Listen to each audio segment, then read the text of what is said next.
Okay. Let's see how we go. They said, come on a couple of minutes early, get yourself ready. Let's see if, where we are, there's a slight delay. I wonder if that is happening on Facebook, because that's a bit awkward. Haha. Just waiting to kick off the Sunday showcase if anybody is watching this. We're not quite ready to go. The kickoff is at, I'm saying 4 o'clock, but 6 o'clock. So in 3 minutes. I don't know if anyone's seeing this because I think I have a slight, I remember seeing a notification about delay in my streaming software. So let me just see if anybody, it's saying I've got 25 people. Bum, bum. But it's more the delay I'm concerned about. Where are we? We need to go. Bum, bum. Groups. Where's my groups? Groups.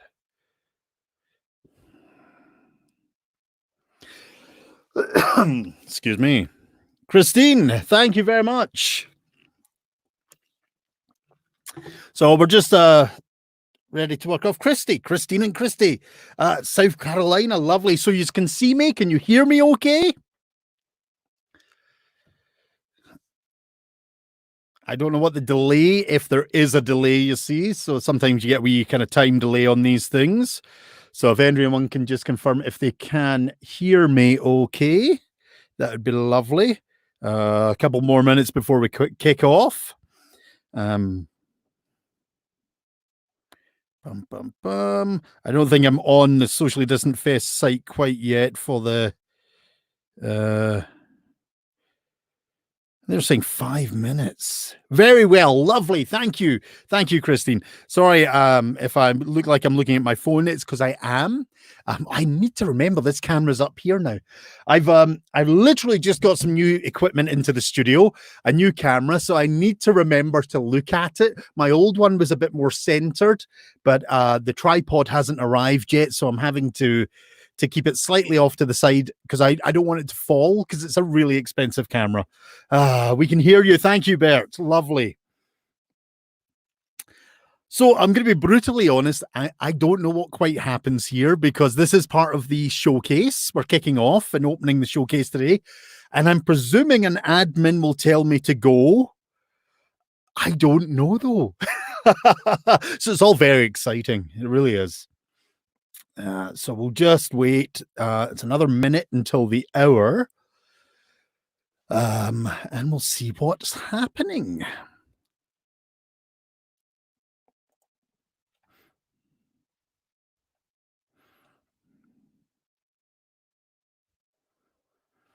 Excuse me.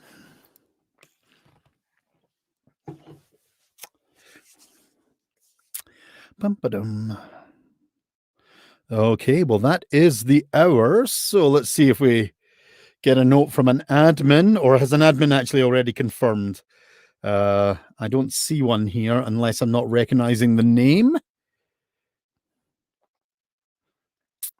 So I'll just give it a moment, folks, to make sure. As I said, I don't know if they need to announce anything first, or if we just go for it and have some fun. Got a bit of a tickle in my throat today for some reason. It's a very dry studio I'm in.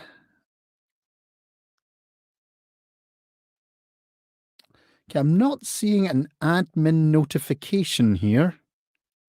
So I'm wondering if I just go for it and we just we just go and have some fun and see what happens.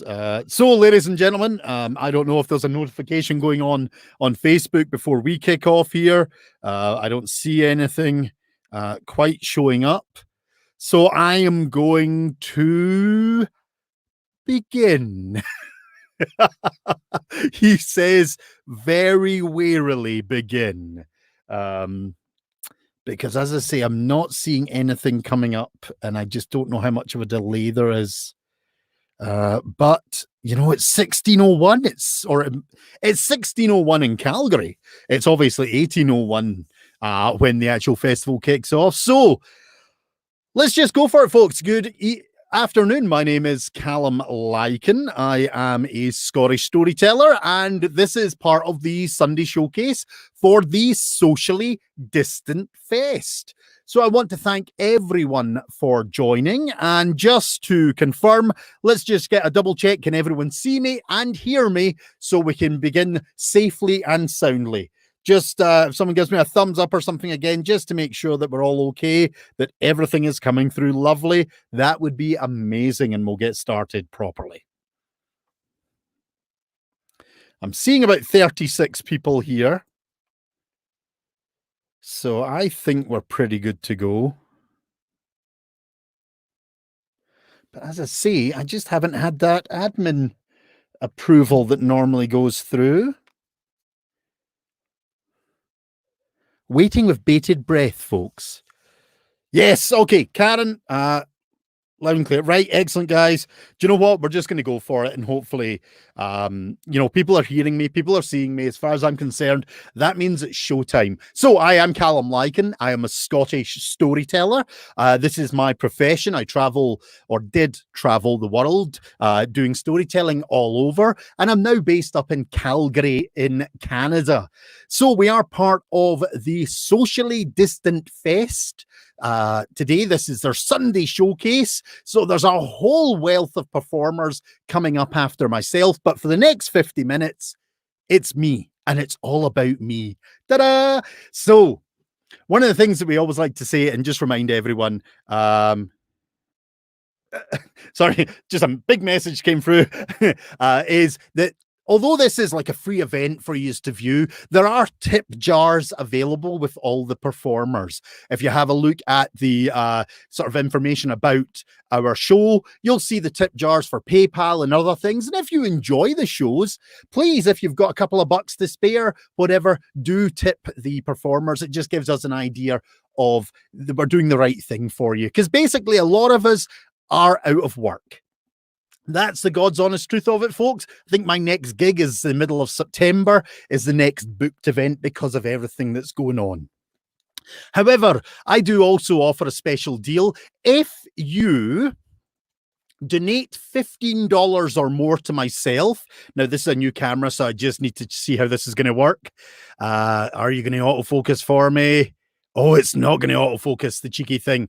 Well, what I'm holding up here, folks, is a copy of Calum Lykan's Scottish Bedtime Stories. It's a digital download card for my CD. So please, if you donate over $15, basically make sure your email's there, and I will send you a copy of that digital CD. I don't use your information for anything other than just making sure you get that gift. But bear in mind, the other performers will have other things as well, and we've all got tip jars. So do sit back, enjoy for the next 4-5 hours, I believe, for the Socially Distant Sunday showcase. But let's begin with some stories. Now, I come and do a lot of different things. I do a lot of Scottish stories, and I also do a lot of Viking and Norse mythology. And I was doing a story, it was earlier in the week, and I had a gentleman. Now, I'm going to get his name wrong. It was either Aidan or Aaron. I should have checked that before coming on. And he was telling me how much he loves these stories because he tells his son them at night. So I thought I would tell another one to kick off, like change it up a wee bit. You're expecting Scottish. Let's go Viking. The Scots and the Norse have got a huge connection. So to be honest, they're one and the same almost at times. But let's get started. Now, you all know the Viking mythology.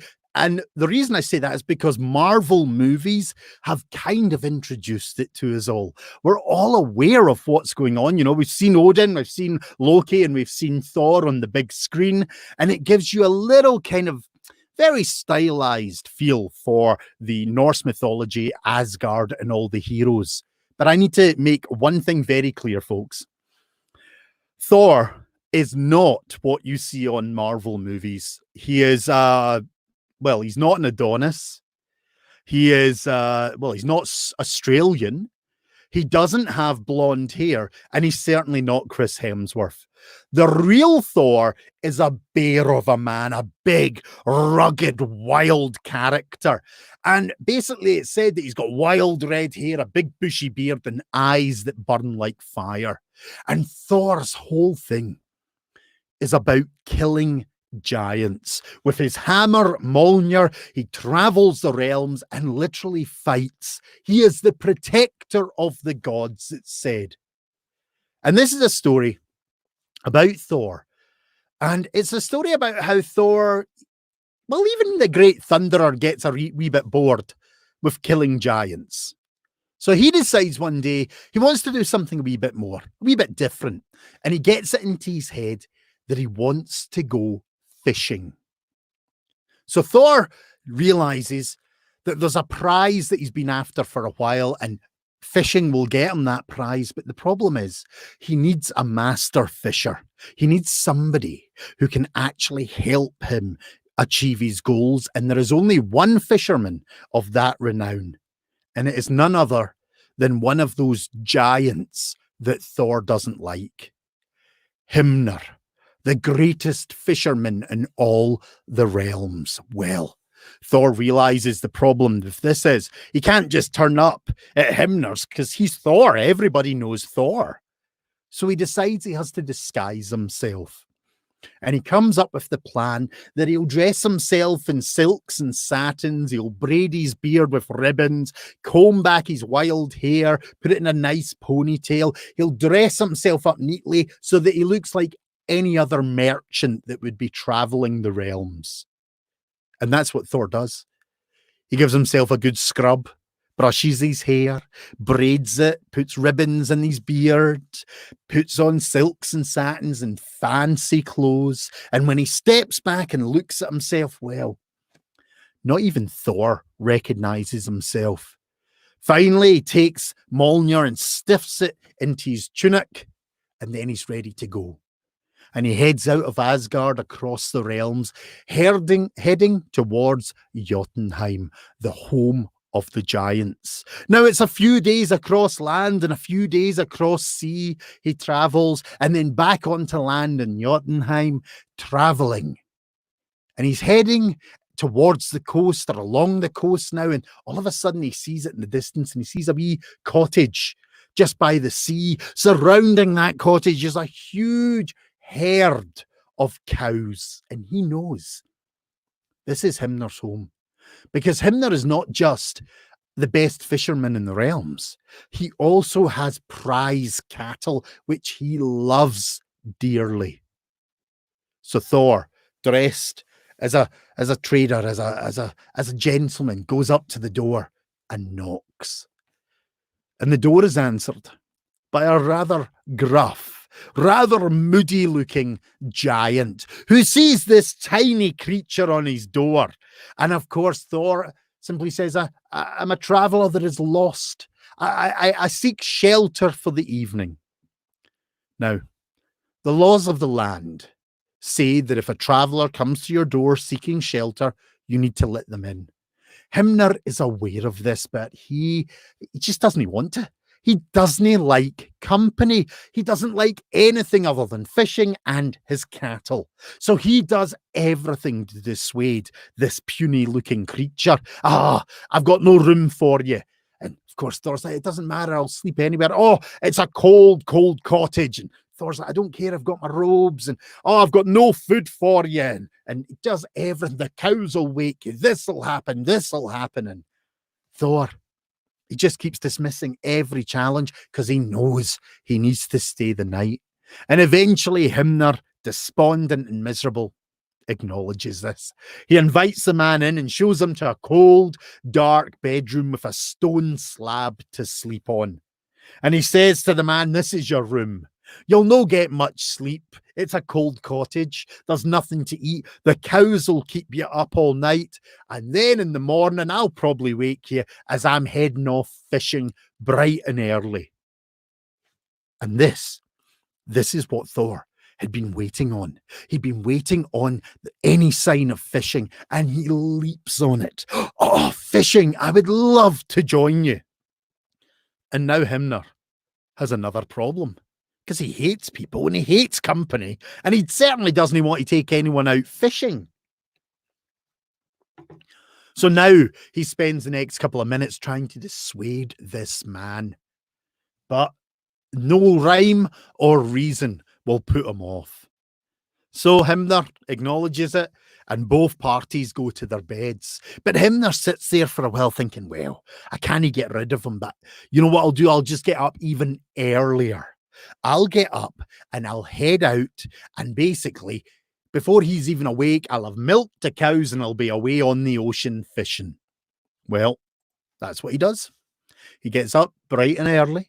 He sneaks out his cottage, not making a noise. He sneaks round the side of his cottage. He sits down to start milking the cows, and he looks over his shoulder. And he can't believe his eyes, because there he is. This genteel-looking fella just leaning against the fence, waiting for him. I'm here for the fishing, says Thor. And Hymner is furious. He's just like, how am I going to get rid of this man? And then it dawns on him, looking at how well dressed this character is. He points towards the dung pile, the huge pile of manure at the side of the house. He says, well, you'll need some bait. Away, rummage over there and see what you can find. Well, Thor sees him point, but he doesn't quite register where he's pointing. He just sees him kind of gesturing to the side, and Thor thinks he's actually gesturing to his cattle. So Thor walks over and he looks at this prize herd, and he sees the biggest, meanest looking bull. Thor pulls out his sword and with one hack takes the bull's head off, and then picks up the bloody head, walks back over to the giant and says, I think I've got my bait. This should do. Well, that's it for Hymner. He's lost it. He is fuming and raging, but he knows he can't harm this man on land. He knows that the laws forbid it, but he's just killed one of his prize beasts. But there's no laws about doing it on the water. So now Hymner's delighted to have this man join him, because he's thinking, we'll get out deep enough, and over the side he goes.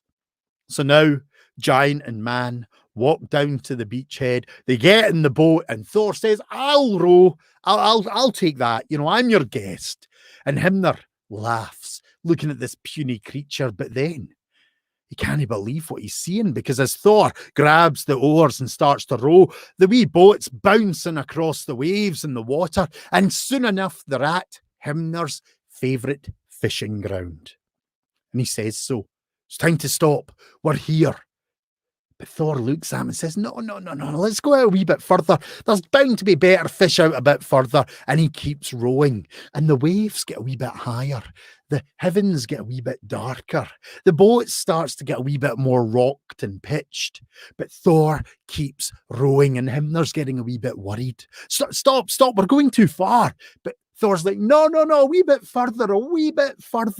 And they keep rowing and rowing and rowing. And soon enough, they're now out in the deep water of the waves, rocking and rolling. The boat is pitching back and forth, and Hymner's panicking. He's never been out this far, and there's for a very good reason. And he cries out to this man, stop, you must stop. We're out in deep water. We're out in the realm of the world serpent. And that is when Thor stops, when he hears those words, because that is the prize he's after. Jormungandr, the great world serpent that encompasses the whole of the earth. This is a great beast that's said to be so long, it circles the planet and it bites onto its own tail. Well, Thor is after this prize. So he looks around the boat. He grabs the biggest hook. He grabs the bull's head and rams the hook into it. He grabs the hardest, sturdiest rod and the thickest twine, and he throws the bull's head into the water. and down, down, down it sinks. Down in the depths of the ocean, Jormungandr is sound asleep when one of his great nostrils start to pick up the scent of the blood from the bull's head drifting through the water. It opens its great eyes, and in front of it, it sees it. It sees its supper. With one great movement and one crunching bite, it bites down on the bull's head, and the great hook that Thor has sunk through it wedges into the bridge of its mouth.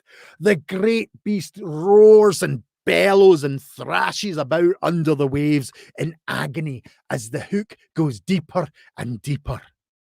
And above the water, Thor, standing in the boat, he feels the tug on his line, and he knows he's got his prize.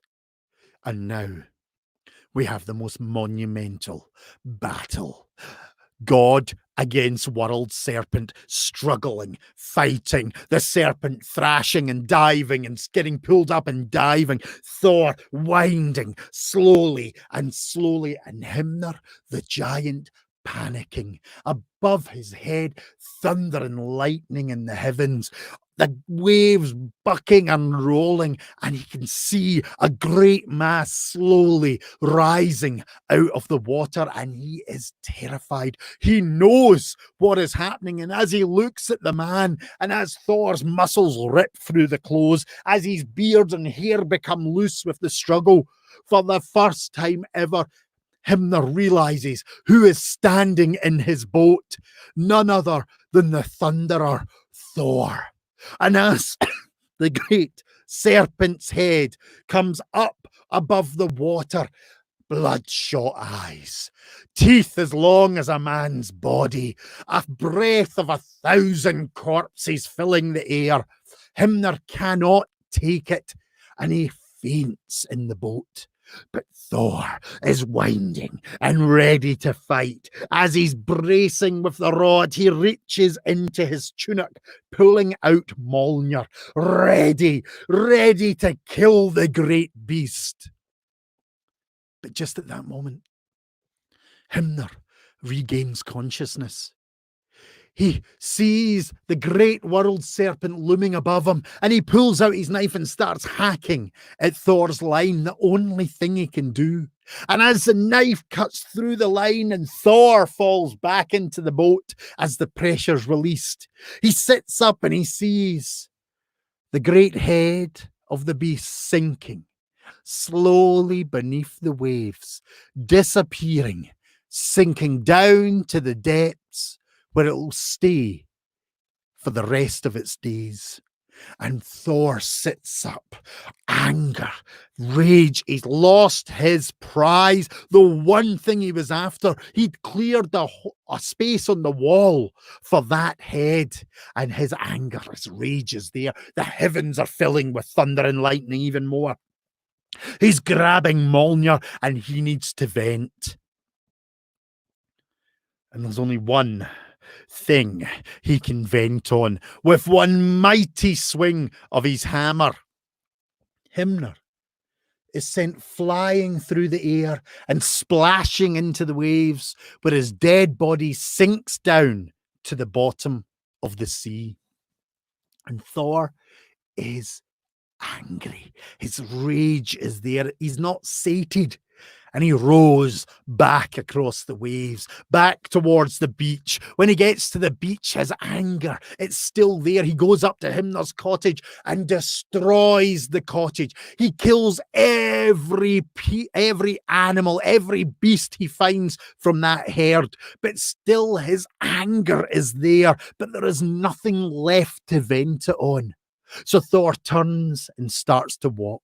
He walks down the coast, where he takes his boat across the ocean until he gets back to his lands. Walking through his lands, the heavens are still filled with thunder and lightning. And as he gets close to the walls of Asgard, the gods all know that Thor is angry. They see the signs in the heavens, and they stay out of his way. And Thor goes into Asgard straight to his chambers, and it's said that he doesn't leave his chambers for about 2 weeks. And throughout those weeks, the heavens are filled with the thunder and lightning until one day they all wake up and it's blue skies, and they know that Thor is no longer angry.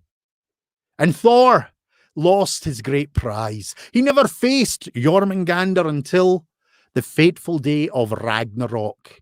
But there is one other thing that Thor never ever did from that day on. And I advise you, if you ever encounter Thor and you're on your way down to the river or taking a boat out to sea, heed these words.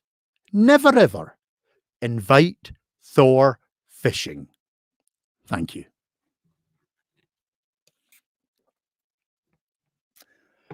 Ooh. So, ladies and gents, we'll move on with another story. I'm just keeping my eyes on the time because I am... Oh, hey, Taylor. I didn't see that. See you there. I'm a terrible man for keeping time. So I'm desperately trying to do that because I get carried away and I have too much fun and I just let things flow. And I don't generally set up a set because basically I like to kind of decide on the stories on the day. So I think what we'll do is we'll head back to Scotland now, and we'll head to Edinburgh, and we'll give you a little bit of a historic tale of Edinburgh. If you've ever been to Edinburgh, thank you, Stephanie. It is a beautiful ancient city. I mean, it's stunning. It's got over 3,000 years worth of settlement history on the castle alone. And Edinburgh's had a very tumultuous history. And throughout the eras, it's had problems and issues, but none so kind of in the 1500s when, let me just think, 1513, don't quote me on that, I might be slightly wrong, when the Battle of Flodden Fields happened. That was a very kind of interesting time period which influenced Edinburgh greatly. You see, what happened at Flodden Fields is we charged down there and we thought, hey, we're going to beat the English, and we ran down to Flodden Fields so quick that we forgot a few things like cannons and common sense and tactics. And what basically happened is when we faced the English, we decided to charge at them up a hill. They had their cannons and basically they obliterated the Scots. And the first thing that Edinburgh knew about this was when they saw a group of Scots running up to the Highlands shouting, "The English are coming, run." But Edinburgh couldn't run. So they did the next best thing. The council gathered and they came up with a plan. We'll protect the city. We'll build a wall. And they put into action the Flodden Wall. A wall which they built around Edinburgh. It took 50 years to build. All the time they're looking over their shoulders, worried that the English are going to arrive. But with the 50 years of building, the English didn't appear. Well, the funny story about that is actually the English did appear 3 or 4 years after the Flodden Wall was completed. And they arrived basically to see a wall and wondered, whoa, where did this come from? But they were even more surprised because the wall was a disaster. It was such an expensive wall. The whole thing was falling apart in areas. So when the English invaded Edinburgh, they basically walked through a hole in the wall, unanswered, took the city without a single drop of bloodshed.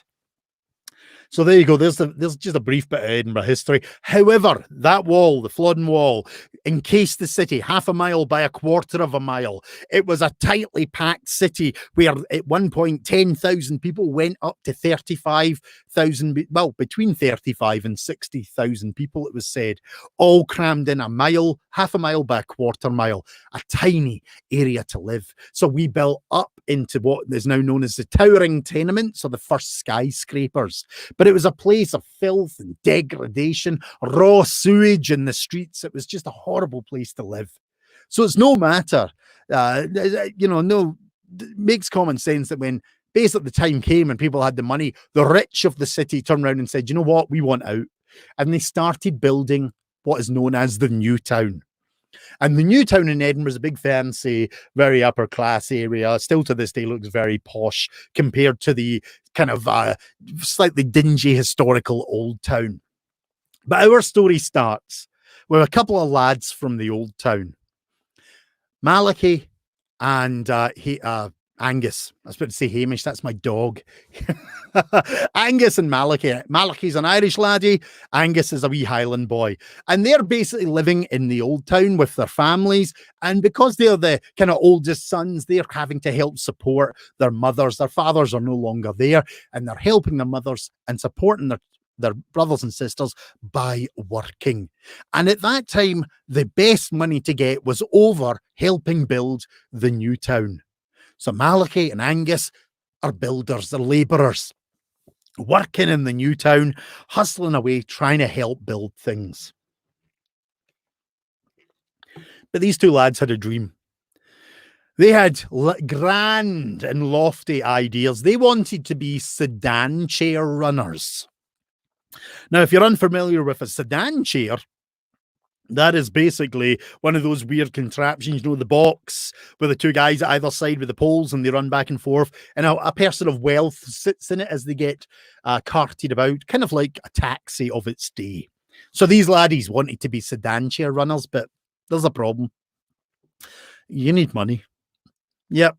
To get a sedan chair, you need to pay one of the cabinet makers of the old town, and that's a lot of money. That is pretty much something beyond their means. So Malachi and Angus, they keep working away and they've got their dreams until one day they get a wee idea. Why don't we ask our boss if we can borrow the money? That way we can run two businesses. We can work as sedan chair runners and we can work as labourers, making double the money, and we'll be able to pay them back a lot quicker while supporting our families. And it made common sense. So they went and spoke to their boss. But he was one of those miserable guys. He was one of those nasty pieces of work. And when he heard these lads and what they wanted to do, and of course he was insulted that they thought they could rise so high, that he basically refused to give them any money. But to make matters worse for their cheek at the fact that they asked for a loan, he fires them both. And that's a problem. Because Malachi and Angus are now out of work. They can't get a job. He's spread the word around all the labouring guys not to hire them because they're just troublemakers. He's spread malicious rumours. And now our two boys are miserable. They're thinking, what are we going to do? How are we going to look after our dear mas? And how are we going to look after our siblings? This is not going to happen. How are we going to get by? So they sit and they think long and hard. And Malachi, well, he thinks he's the smartest guy in the room. So he comes up with a wee plan and he says, look, Angus, I've got it. We will rob our old boss, right? We'll break into his house, we'll steal the money, but no, wait, because we're good boys, we'll rob him as if it's a loan.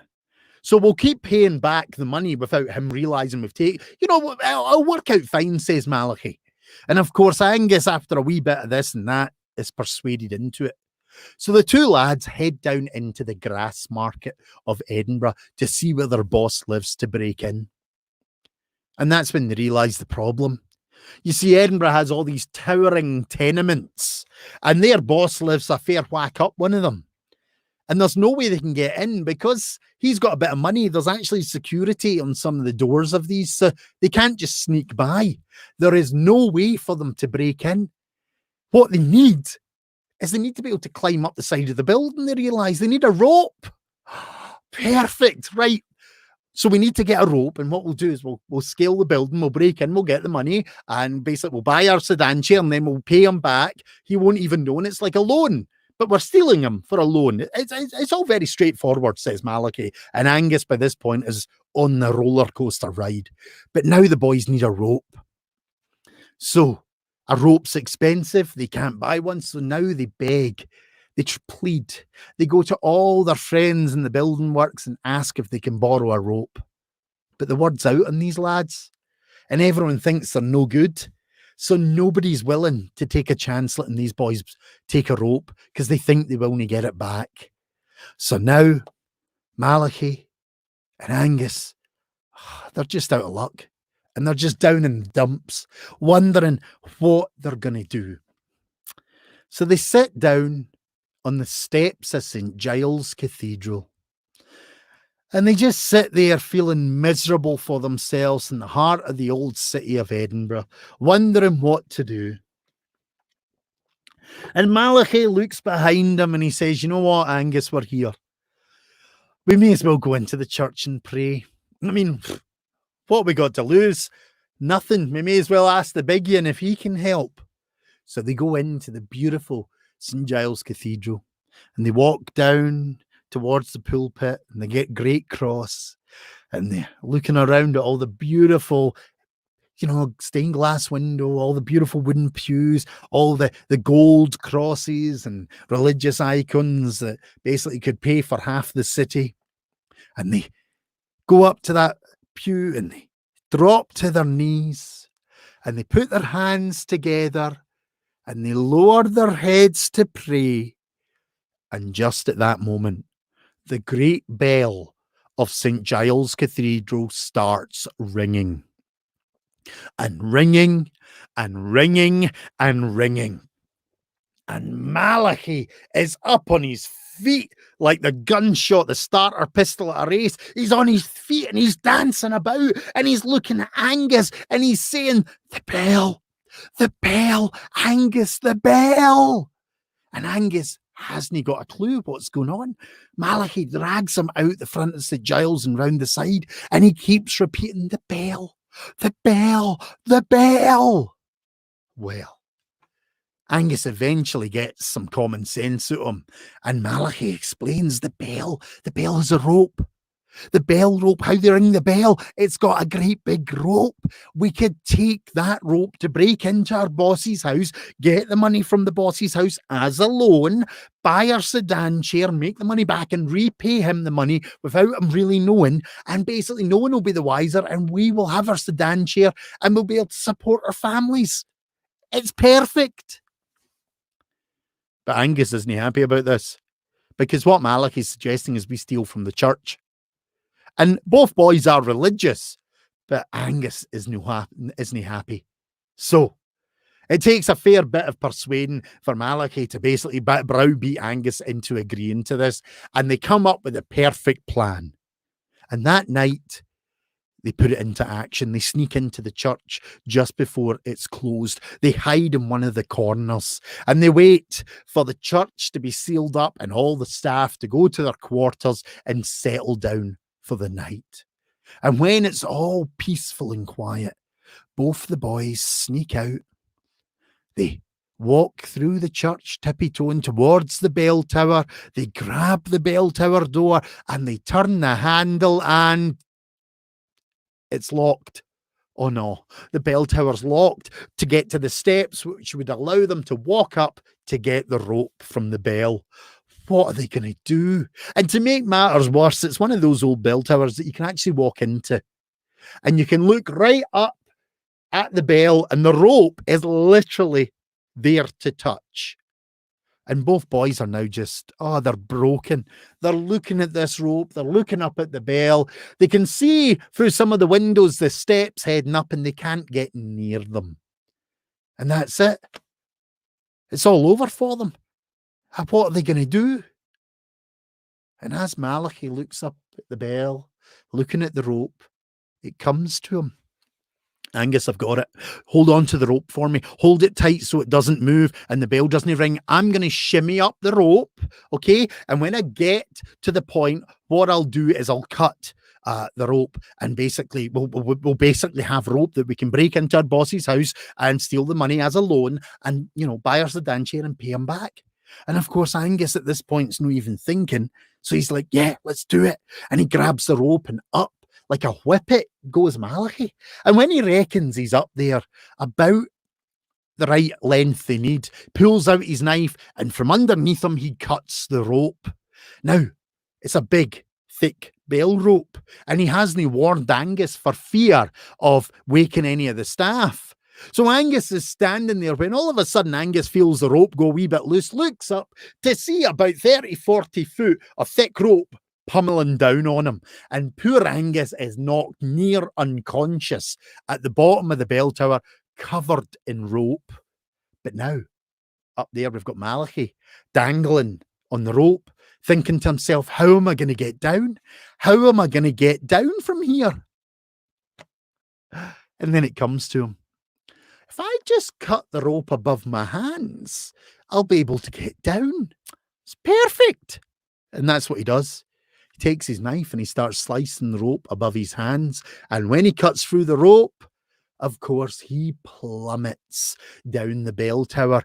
And at this point, young Angus has just managed to get himself onto his feet, a wee bit dazed and confused, looks up to see Malachi plummeting towards him and crash. Both boys impact. There's cries, there's moans, there's a ruckus. Because of the movement, the bell is now ringing, and the whole of Edinburgh has been woken up when there should be no bell.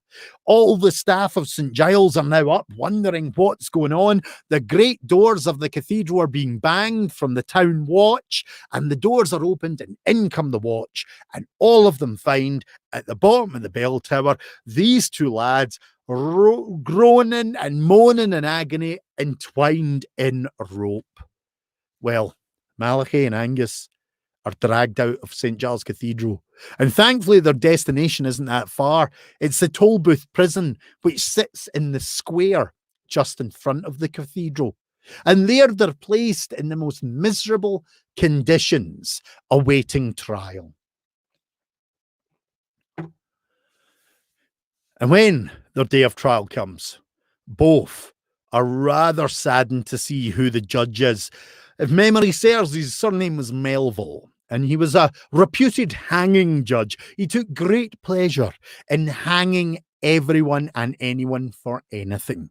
And while he did this, he had 2 bottles of port that he would basically drink, sip, and indulge as he pronounced sentence. And he sat there glowering at these 2 men as the prosecution laid its case out about these delinquents, these degenerates, these criminals against the church. But thankfully for the boys, they had a gentleman called Henry Coburn on their side, a very young but very eloquent and very quick-witted lawyer. And when he played out his defense, it was said he told and regaled the audience with the story of what had happened, very much the story that I have told you. And at the end of it, the whole jury and everyone who's in the courtroom were in fits of laughter at the stupidity of these 2 young men. Well, Melville seemed unswayed. He just was scowling. He took a sip of port. He put on his black cap for sentencing, and then he stared at the boys and then pronounced sentence.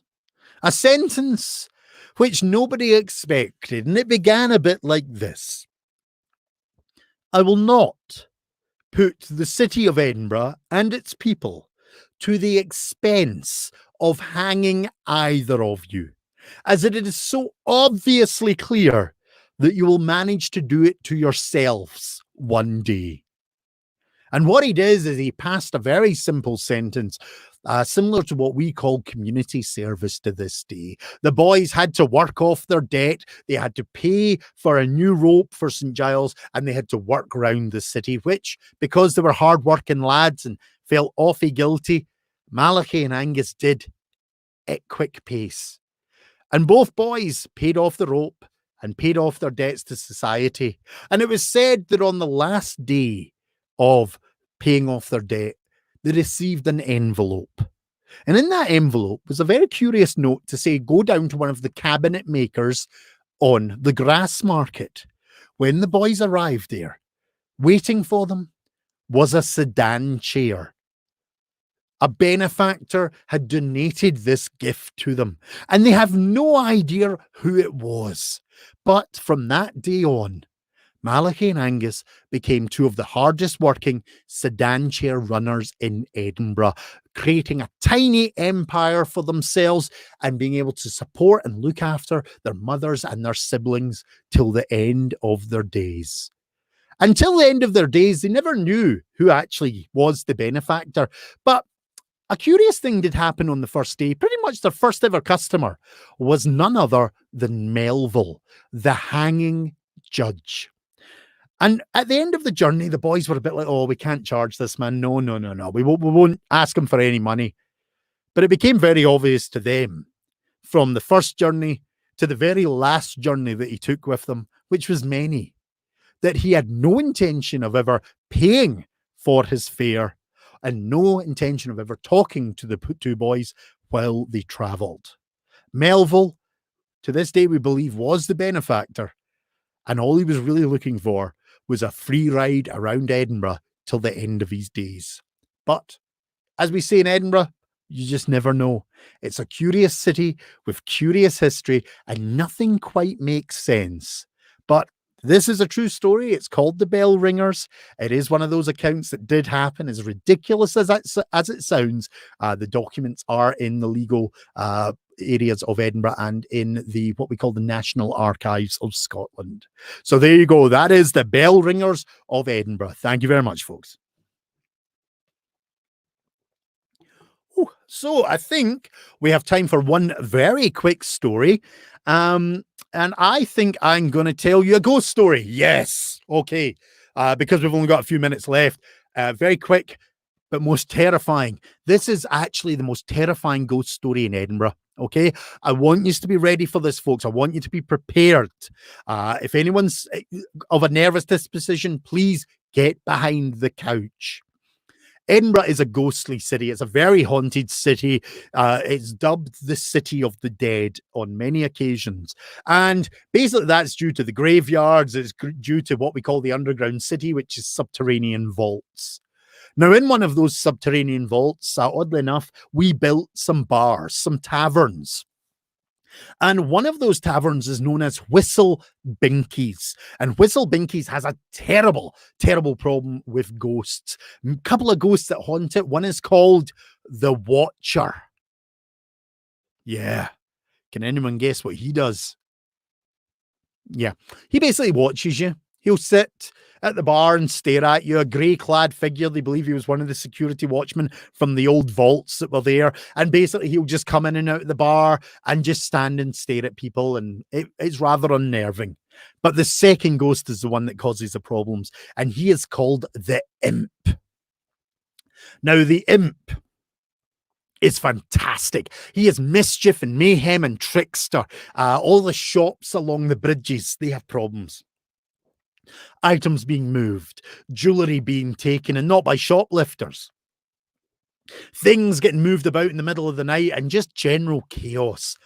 But Whistle Binky suffers the worst, because he torments the staff in this bar. And one of his favourite things to do is torment them when they go down to the cellar. You know, at the end of the night, when it's dark and the bar's empty, and you've got to, if anyone's worked in a bar, you've got to do all the stuff like brushing and mopping and all that. Well, the Imp loves the cellar. In fact, quite often what will happen is they'll go in, the door will slam shut behind them, the lights will go off, and literally the staff member will be in terror, trying to pull, kick, batter the door, and it will not budge. If anyone hears it from above, they'll come down and they'll do everything to open the door, and it just won't budge until the Imp's had his fun. And when he's happy, when he's realized that you're terrified beyond belief, all of a sudden the light will just flick on. The door will just swing open on its own accord, as if nothing was stopping it. And the staff member will run for their very lives out of there. Well, one night, the manageress had finished the shift. She got her staff tidying the bar. Everyone was doing their duties, but she knew it was her turn to go down to that cellar. And she hated it. She knew all the stories. She'd had a few things happen. It was just one of those horrible things that none of the staff liked to do. But she realizes there's a way to get around this. She'll have a treat prepared for her after. So she gets from her bag a sandwich, a packet of potato chips, and an orange, and she leaves it on the bar. It was the remnants of her lunch, and she'll have it as a wee treat after she's done the cellar. So she grabs the boxes of empties and heads down. She brushes, she mops, she changes the kegs that need changed, she gets the refills, put the empties away, all the time looking in the shadows, all the time terrified, watching that door, ready to run if it even moves. And after about 20 minutes of working down there, she's done all the tasks. And she grabs what she needs and she runs out that door. And as soon as she's beyond that door, the biggest sigh of relief ever. She heads up to the bar, realizing she's got away with it. The imp is obviously somewhere else causing mischief. She heads up to the bar, she puts all the bottles and that on the bar, and she goes, it's time. I'm going to have my wee break. I'm going to have that wee treat that I left out. And she heads over to where she left her sandwich, her potato chips, and her orange. And as she gets closer, she freezes. Her eyes go wide, her mouth opens. She can't believe her eyes. She starts trembling and shaking. She has never seen anything like it because there on... Sorry, it's terrifying. There on the bar where she left it. It's too much. She sees her orange has been peeled. Yeah, I know. That is a genuine ghost story, folks. I love this story because it's been published in multiple ghost story books. It was actually put in the newspaper for 4 weeks running. It must have been a really slow week, but it's called The Imp and the Orange, and it is a genuine Edinburgh ghost story. And I love telling it because it's so ridiculous. But ladies and gentlemen, I want to thank you all for joining me for these this short session of stories. Do remember, more acts are coming up, and we all have our tip jars. So if you enjoy the shows, do have a look at the not the comments, the information about our show, where you'll see our PayPal tip jars, our etransfer tip jars.